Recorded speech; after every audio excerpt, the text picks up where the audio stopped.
4 days ago, my family got back in touch with me after 2 years of no contact since my fiance had cheated on me with my brother on the day of my engagement. And it had turned into a huge mess, so I had to cut them off. For context, my fiance, my brother, and I all went to school together and have known each other for a really long time. Kim, my fiance, was in the same year as us, and Ron, my brother, was just 2 years behind. Ron and I used to be very close when we were younger, so we were kind of part of the same friend circle. And that meant that he was also friends with Kim. I asked him to be my prom date in my senior year, and after that, we started dating. We even ended up in the same college, so we had been together for almost 7 years when I asked her to marry me. She said yes, and we got engaged. I hosted a party that day itself, with only our families and a couple of really close friends coming over in the evening to celebrate the big news before we announced it on social media. I was too busy celebrating what had happened to myself to notice anything that was going on around me.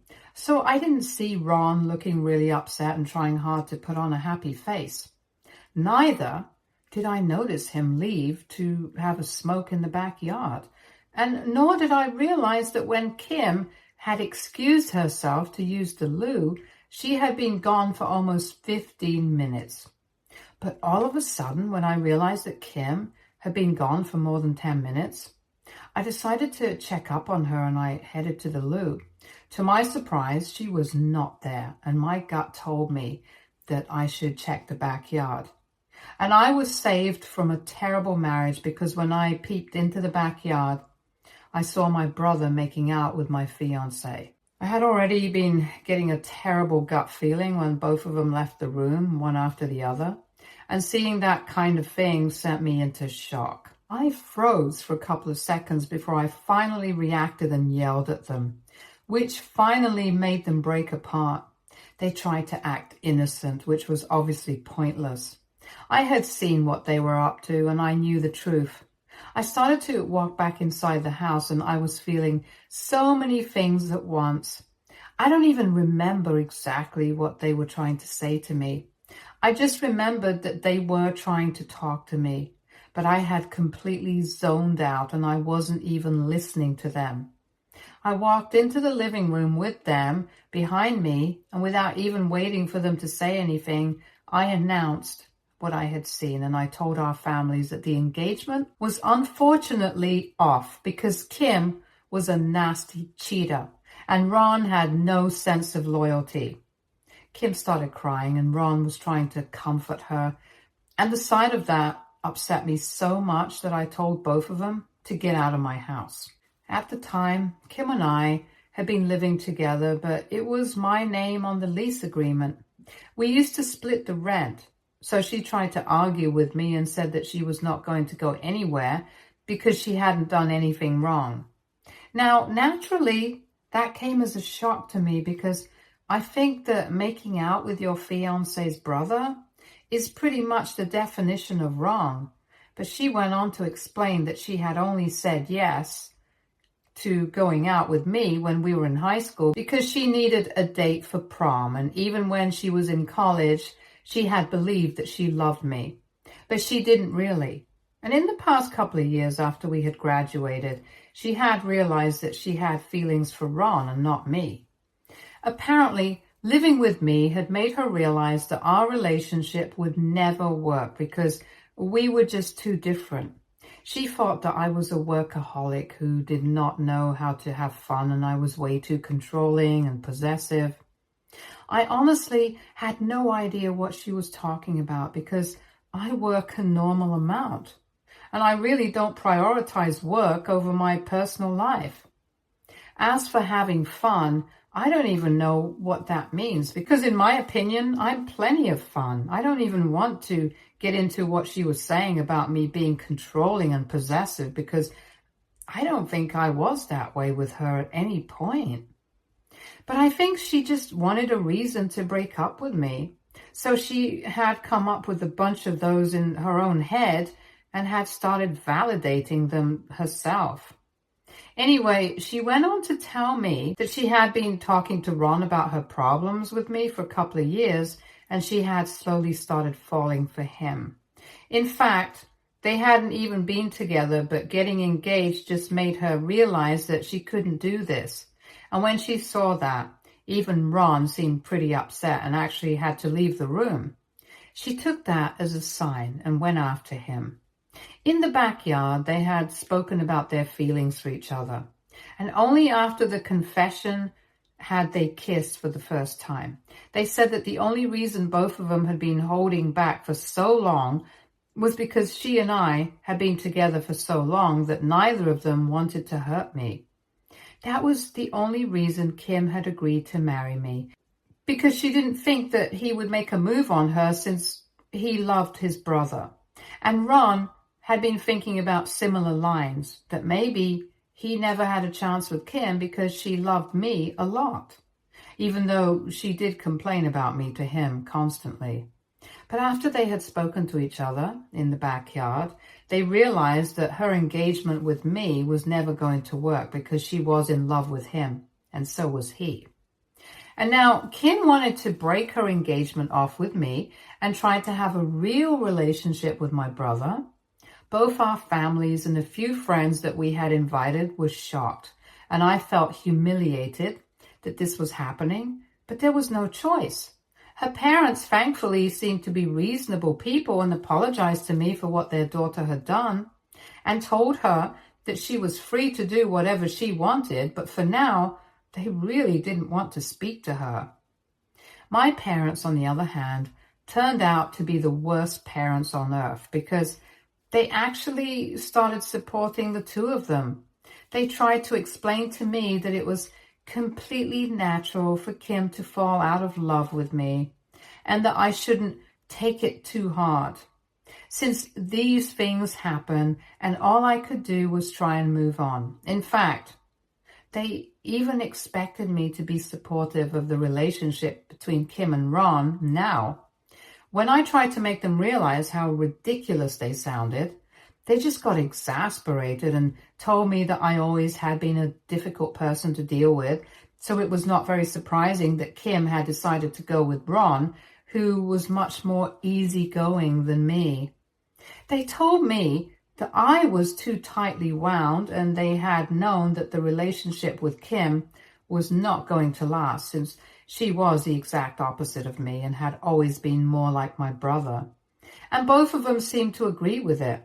So I started to think that maybe my entire family had lost their minds. Anyway, I was so upset that I didn't feel like spending any more time with them, trying to argue and explain what I was feeling. All they wanted to do was celebrate the fact that Kim and Ron were finally together, because I guess my parents had known that he had feelings for her. And they were trying really hard to make me feel like I was somehow responsible for my own relationship falling apart, and acting like whatever had been said about me was true, so I guess that justifies whatever she had done. At least my friends seemed to be on my side, and they helped me pack a few of my things, and one of them let me spend the next couple of weeks with them, since I didn't want to go home. Now, I guess I could say that after the day of the engagement, I didn't have to see any of them ever again, but that wouldn't be true.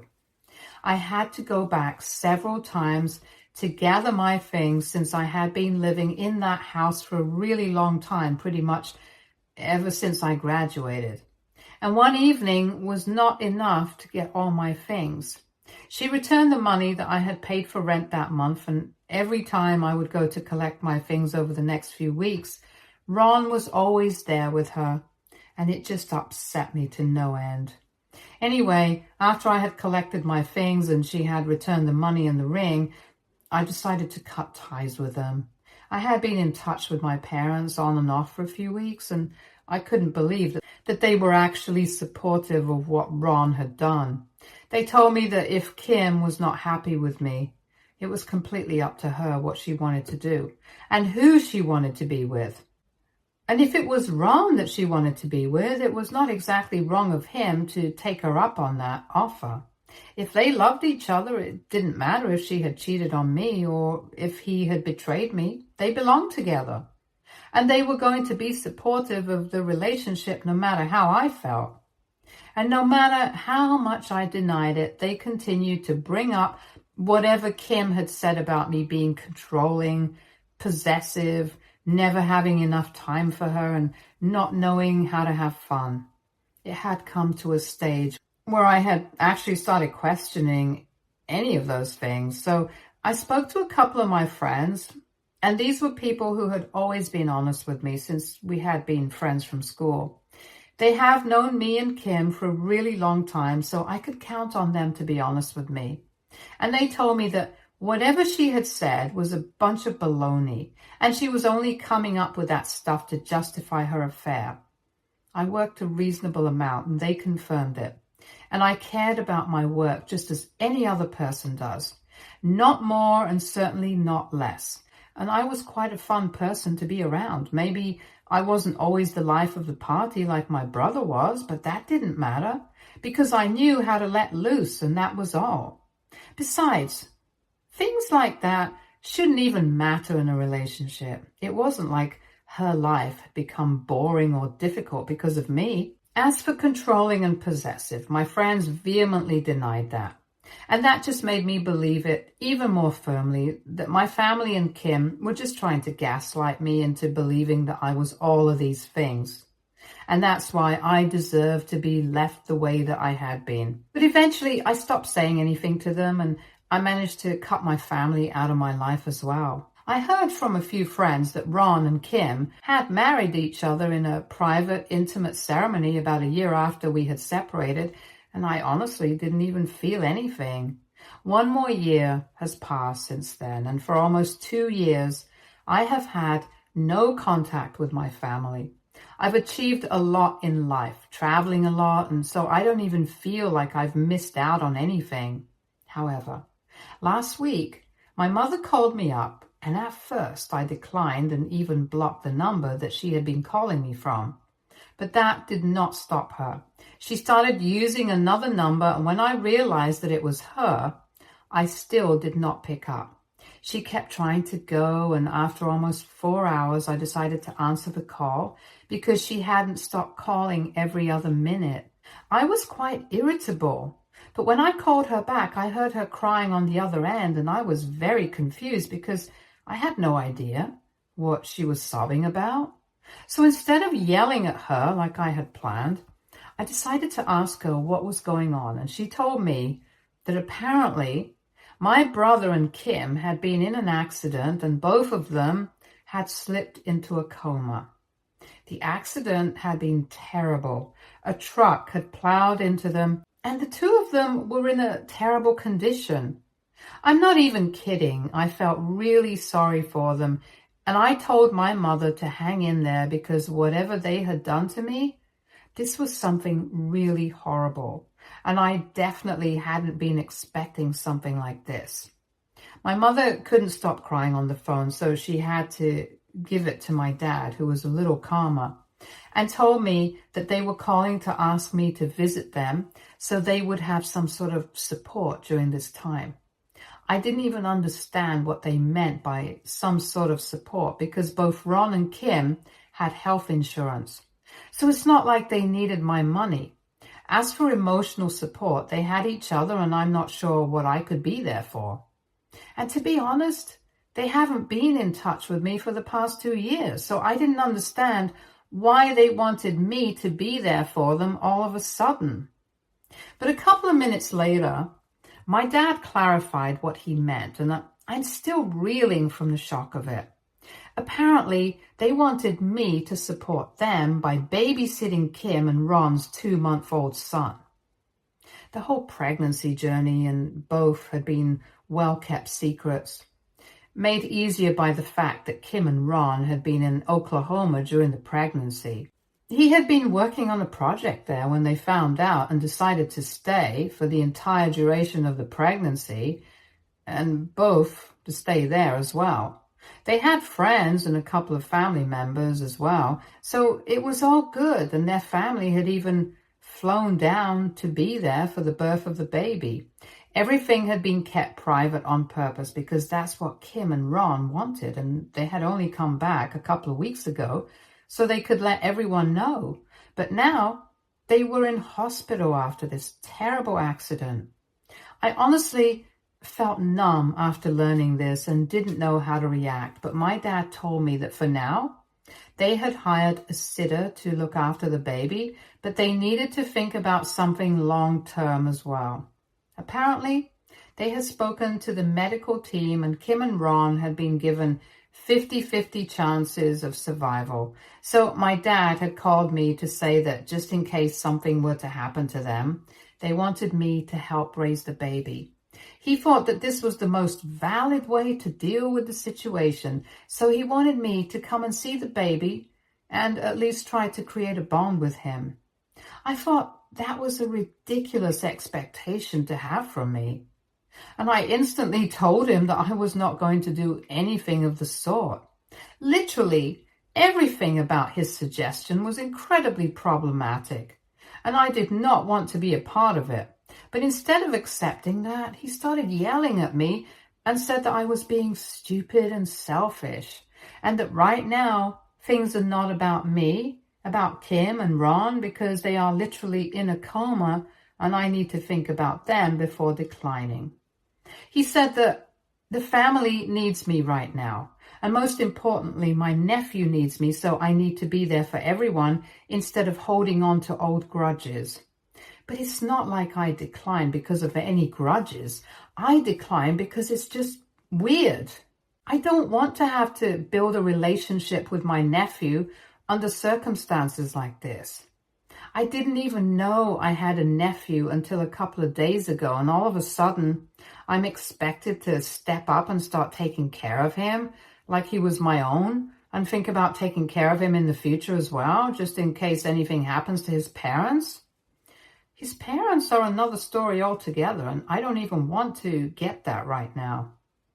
But the bottom line is, I just don't want to see anyone from the family right now because my feelings are a mess. And I really don't think that I want to be put in a situation where I have to try and build a relationship with a kid, where his chances of being orphaned are 50-50 right now.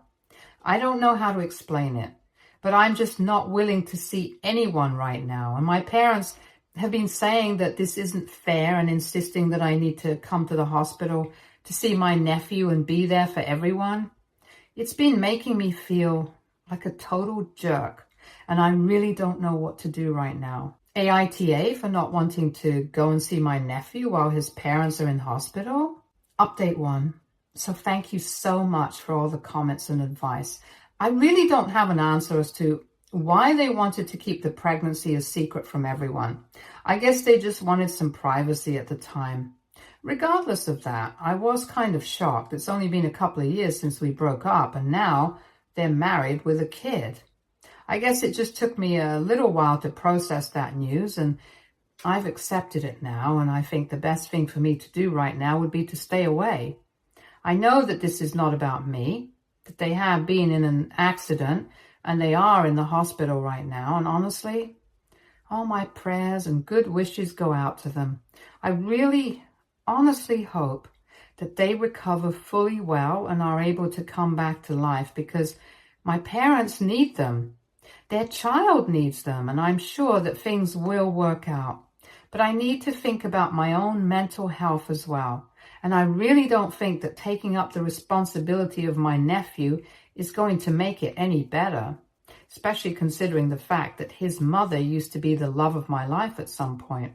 So I really don't think it's a good idea for me to try and build a relationship with him. And I honestly don't even know if his parents would have wanted that.